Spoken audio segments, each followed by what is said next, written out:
नमस्कार, मैं हूं शुभे और आप देख रहे हैं न्यूज फॉर्नेशन।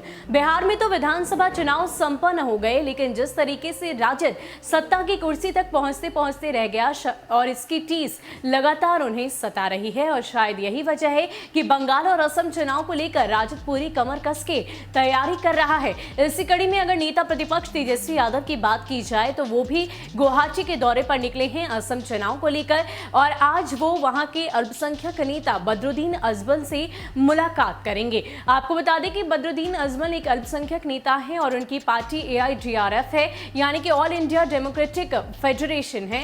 और इस पार्टी के तहत वो अल्पसंख्यक जो वहां की जनता है उन्हें साधने की कोशिश तेजस्वी यादव की तरफ से की जाएगी। आपको बता दें कि बिहार में अगर राजद के समीकरण की बात की जाए तो राजद यहां पर अपने MY समीकरण के लिए जाना जाता है और अजमल मुस्लिम वोटर्स को उनके खेमे में लाने की पूरी कोशिश नेता प्रतिपक्ष तेजस्वी यादव के लिए कर सकते हैं, और शायद यही वजह है कि अजमल से वो मुलाकात करेंगे। इसके अलावा नेता प्रतिपक्ष तेजस्वी यादव बदरुद्दीन अजमल से मिलकर और क्या कुछ फैसला ले सकते हैं और असम की क्या कुछ रणनीति होगी, आपको विस्तार में बताते हैं। राजद असम व बंगाल विधानसभा चुनाव में ताल ठोकेंगे, इसके लिए दोनों जगह गठबंधन की कोशिश हो रही है। इसी क्रम में नेता प्रतिपक्ष तेजस्वी यादव दोपहर गुवाहाटी गए। वहां वो बदरुद्दीन अजमल व कांग्रेस नेताओं से मिलेंगे। गुवाहाटी जाने से पूर्व शराबबंदी को लेकर एक बार फिर उन्होंने कई सवाल खड़े किए। शुक्रवार को पहले वो विधानसभा की कार्यवाही में शामिल हुए, फिर गुवाहाटी के लिए रवाना हो गए। बीते दिनों पार्टी की असम इकाई के लोगों ने तेजस्वी को पटना में मुलाकात की थी। वहीं पार्टी ने 2 वरिष्ठ नेताओं अब्दुल बारिश सिद्दीकी व श्याम रजक को बंगाल व असम में गठबंधन की संभावनाएं तलाशने की जिम्मेदारी सौंपी थी। दोनों नेता बीते दिनों वहां गए थे। राजद बंगाल विधानसभा चुनाव ममता बनर्जी के संग मिलकर लड़ना चाहता है। वहीं असम में कद्दावर नेता व सांसद बदरुद्दीन अजमल से चुनावी तालमेल बिठाने की कोशिश में है। गुवाहाटी रवाना होने से पूर्व तेजस्वी यादव ने मीडिया से बातचीत में आरोप लगाया कि बिहार में शराब का अवैध कारोबार फल फूल रहा है। आप कह सकते हैं कि शराब आ कैसे रहा है, उपलब्ध है तभी तो लोग जो है इस तरीके का काम कर रहे हैं। और जब आ रहा है तो इसको रोकने की जिम्मेवारी तो नीतीश कुमार जी की है, क्योंकि होम मंत्रालय भी उन्हीं के पास है, पुलिस महकमा भी है, तो इनको तो जवाब देना चाहिए। बिहार के लोगों से अपील का मतलब क्या है? क्यों अपील कर रहे हैं? लोगों से क्यों अपील कर रहे हैं? आम लोग सपोर्ट करें।